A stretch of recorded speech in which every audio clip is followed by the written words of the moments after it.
Bonjour, aujourd'hui on continue la lecture des Mystères de Paris d'Eugène Sue, première partie.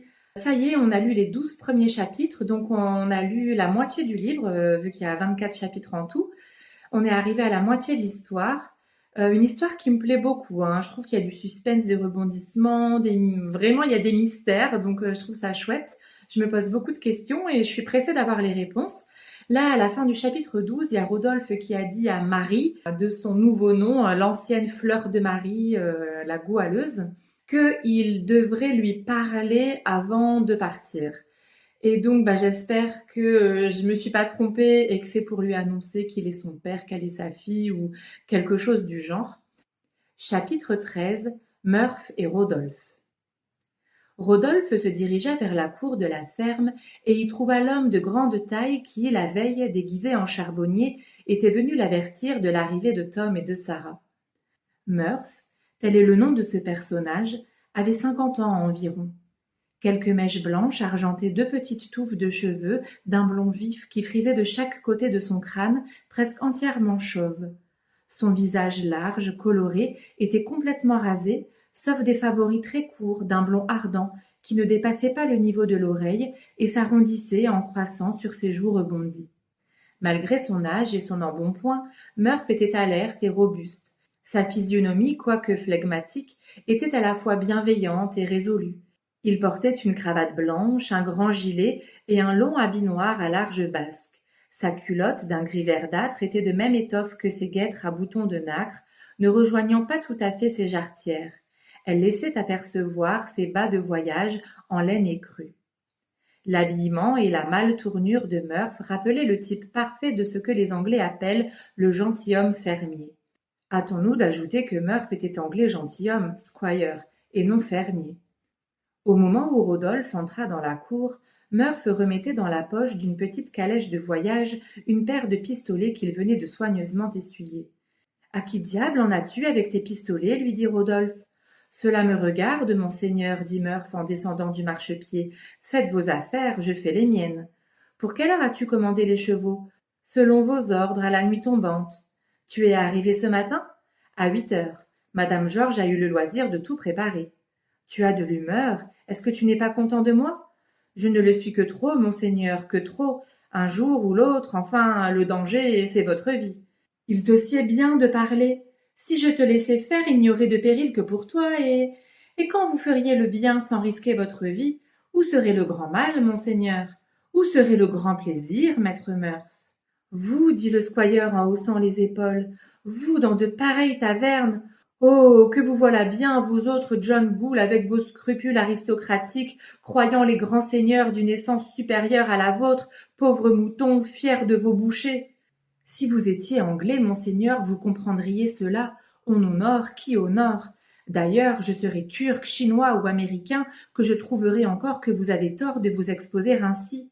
Hier soir, dans cette abominable rue de la Cité, en allant pour déterrer avec vous ce bras rouge, que l'enfer confonde, il m'a fallu la crainte de vous irriter, de vous désobéir, pour m'empêcher d'aller vous secourir dans votre lutte contre le bandit que vous avez trouvé dans l'allée de ce bouge. C'est-à-dire, monsieur Murph, que vous doutez de ma force et de mon courage. Malheureusement, vous m'avez 100 fois mis à même de ne douter ni de l'un ni de l'autre. Grâce à Dieu, Crabb de Ramsgate vous a appris à boxer, la cour de Paris vous a enseigné la canne, le chausson et par curiosité l'argot. Le fameux Bertrand vous a appris l'escrime et dans vos essais contre ses professeurs vous avez eu souvent l'avantage. Vous tuez les hirondelles au vol avec un pistolet de munitions, vous avez des muscles d'acier, quoique svelte et mince, vous me battriez aussi facilement qu'un cheval de course battrait un cheval de brasseur. Cela est vrai. Rodolphe avait complaisamment écouté cette énumération de ses qualités de gladiateur. Il reprit en souriant. Eh bien, alors que crains-tu ? Je maintiens, monseigneur, qu'il n'est pas convenable que vous prêtiez le collet au premier goujat venu. Je ne vous dis pas cela à cause de l'inconvénient qu'il y a, pour un honorable gentilhomme de ma connaissance, à se noircir la figure avec du charbon et à avoir l'air d'un diable. Malgré mes cheveux gris, mon embonpoint et ma gravité, je me déguiserais en danseur de corde si cela pouvait vous servir, mais j'en suis pour ce que j'ai dit. Oh, je le sais bien, vieux Murph, lorsqu'une idée est rivée sous ton crâne de fer, lorsque le dévouement est implanté dans ton ferme et vaillant cœur, le démon userait ses dents et ses ongles à les en retirer. Vous me flattez, monseigneur, vous méditez quelque... Ne te gêne pas. Quelque folie, monseigneur. Mon pauvre Murph, tu prends mal ton temps pour me sermonner. Pourquoi? Je suis dans un de mes meilleurs moments d'orgueil et de bonheur. Je suis ici, dans un endroit où vous avez fait du bien. C'est un lieu de refuge contre tes homélies, c'est mon Temple Bar. S'il en est ainsi, où diable voulez-vous que je vous prenne, monseigneur? Maître Murph, vous me flattez, vous voulez m'empêcher de faire quelque folie. Monseigneur, il y a des folies pour lesquelles je suis indulgent. Les folies d'argent? Oui, car après tout, avec près de 2 millions de revenus, on est souvent bien gêné, mon pauvre Murph. À qui le dites-vous, monseigneur? Et pourtant il y a des plaisirs si vifs, si purs, si profonds, qui coûtent si peu. Qu'y a-t-il de comparable à ce que j'ai éprouvé tout à l'heure lorsque cette malheureuse créature s'est vue en sûreté ici et que, dans sa reconnaissance, elle m'a baisé la main? Ce n'est pas tout. Mon bonheur a un long avenir. Demain, après-demain, pendant bien des jours enfin, je pourrai songer avec délice à ce qu'éprouvera cette pauvre enfant en se réveillant dans cette tranquille retraite auprès de cette excellente madame Georges qui l'aimera tendrement, car le malheur est sympathique au malheur. Oh, pour madame Georges, jamais bienfaits n'ont été mieux placés.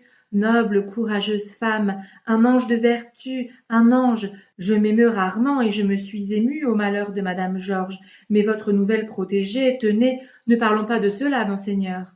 Pourquoi, Murph? Monseigneur, vous faites ce que bon vous semble. Je fais ce qui est juste, dit Rodolphe avec une nuance d'impatience. Ce qui est juste, selon vous.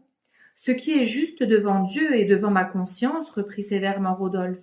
Tenez, monseigneur, nous ne nous entendrons pas. Je vous le répète, ne parlons plus de cela. Et moi, je vous ordonne de parler, s'écria impérieusement Rodolphe. Je ne me suis jamais exposé à ce que monseigneur m'ordonna de me taire.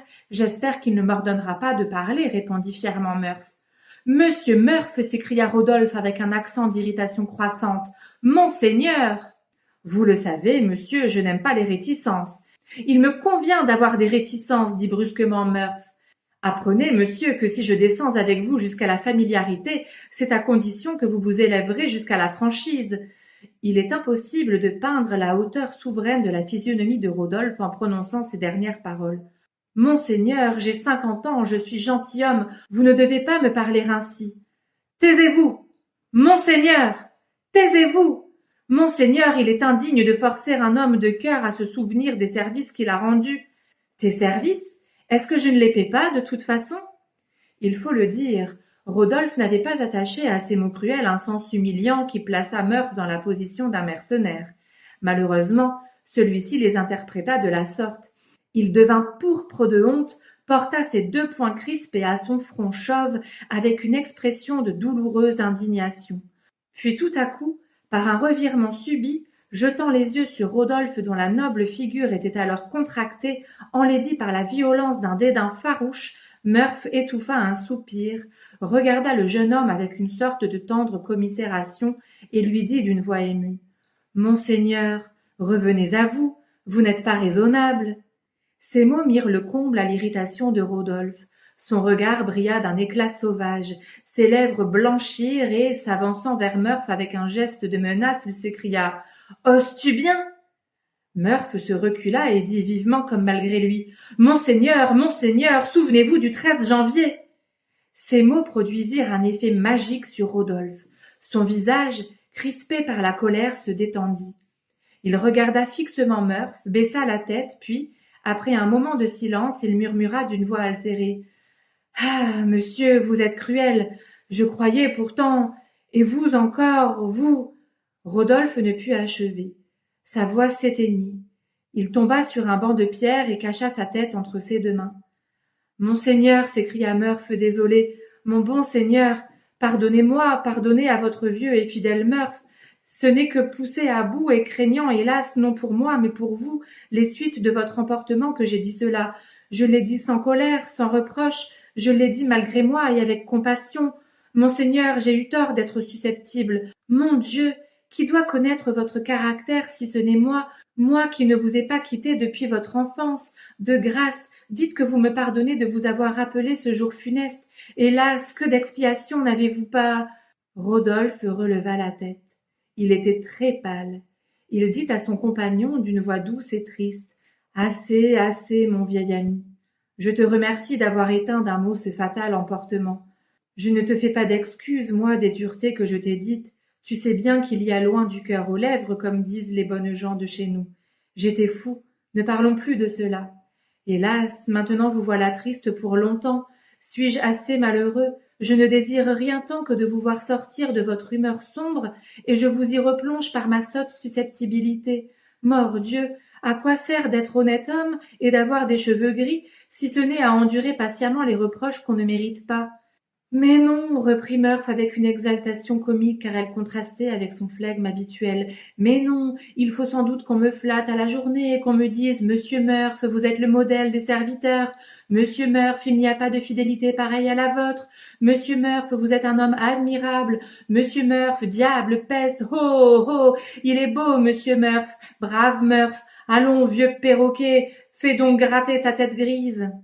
Puis, se ressouvenant des affectueuses paroles que Rodolphe lui avait dites au commencement de la conversation, il s'écria avec un redoublement de violence grotesque: « Mais c'est qu'il m'avait appelé son bon, son vieux, son fidèle Murph, et moi qui vais comme un rustre pour une boutade involontaire à mon âge, mordieu, c'est à s'arracher les cheveux. » Et le digne gentilhomme porta ses deux mains à ses tempes. Ces mots et ce geste étaient chez lui le signe du désespoir arrivé à son paroxysme.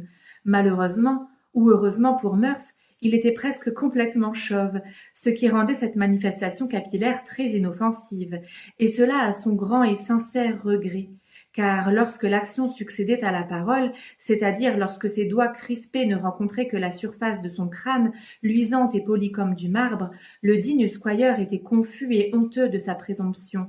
Il se regardait comme un hâbleur, comme un fanfaron. Hâtons-nous de dire, pour disculper Murph de tout soupçon de forfanterie, qu'il avait possédé la chevelure la plus épaisse, la plus dorée qui eût jamais orné le crâne d'un gentilhomme du Yorkshire. Ordinairement, le désappointement de Murph à l'endroit de sa chevelure amusait beaucoup Rodolphe, mais ses pensées étaient alors graves, douloureuses. Pourtant, ne voulant pas augmenter les regrets de son compagnon, il lui dit en souriant avec douceur: « Écoute-moi, bon Murph, tu paraissais louer sans réserve le bien que j'ai fait à madame Georges. Monseigneur, et t'étonner de mon intérêt pour cette pauvre fille perdue. Monseigneur, de grâce, j'ai eu tort, j'ai eu tort. Non, je le conçois, les apparences ont pu te tromper. Seulement, comme tu connais ma vie, toute ma vie, comme tu m'aides avec autant de fidélité que de courage dans la tâche que j'ai entreprise, il est de ton devoir, ou, si tu l'aimes mieux, de ma reconnaissance, de te convaincre que je n'agis pas légèrement. Je le sais, monseigneur. Tu connais mes idées au sujet du bien que l'homme peut faire. Secourir d'honorables infortunes qui se plaignent, c'est bien. S'enquérir de ceux qui luttent avec honneur, avec énergie, et leur venir en aide quelquefois à leur insu, prévenir à temps la misère ou la tentation qui mènent au crime, c'est mieux. Réhabiliter à leurs propres yeux, rendre tout à fait honnêtes et bons ceux qui ont conservé purs quelques généreux sentiments au milieu du mépris qui les flétrit, de la misère qui les ronge, de la corruption qui les entoure, et pour cela braver soi le contact de cette misère, de cette corruption, de cette fange, c'est mieux encore. Poursuivre d'une haine vigoureuse, d'une vengeance implacable le vice, l'infamie, le crime, qu'il rampe dans la boue ou qu'il trône sur la soie, c'est justice.